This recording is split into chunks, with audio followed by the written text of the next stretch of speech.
On the other hand, the calls are intensifying from multiple stakeholders for more efforts to bring about a truce in the war in Gaza. The Palestinian Prime Minister, Mohammed Mustafa, has highlighted that India has a significant role in resolving the ongoing Gaza conflict. In a letter earlier this week, Mustafa expressed his gratitude for India's constant support of the Palestinian cause and India's potential to resolve the ongoing situation. He highlighted the need for India to engage all diplomatic avenues to promote an immediate ceasefire and other support to help the people in Gaza.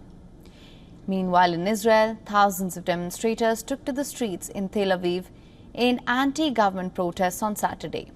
The recent display of anger was the biggest in a series of weekly protests that have continued since the war broke out in October 2023.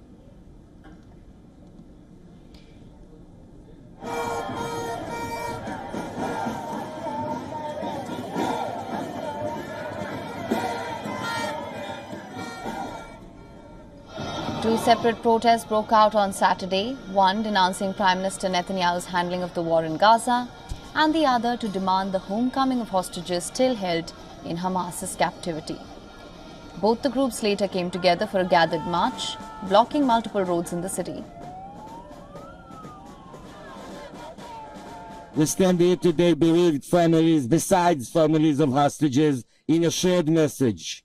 Today marks 253 days since our loved ones were taken captive by Hamas terrorists and held in the hell that is Gaza. Signaling a political turn the protests are taking, the demonstrations are also focusing on demands for resignation of Prime Minister Benjamin Netanyahu. Addressing the massive crowd, Israeli opposition leader Yair Lapid has accused Prime Minister Netanyahu of passing discriminatory laws. He condemned the revival of the ultra-Orthodox enlistment bill, which will excuse the ultra-Orthodox from military service. He claimed that Netanyahu was stalling the bill so that people forget that he is quote-unquote guilty and responsible for the terror onslaught from 7th of October. On the other hand, National Unity Party lawmaker Gadi Eisenkot accused Netanyahu of delaying the Israel Defense Forces operation in Rafah by 3 months.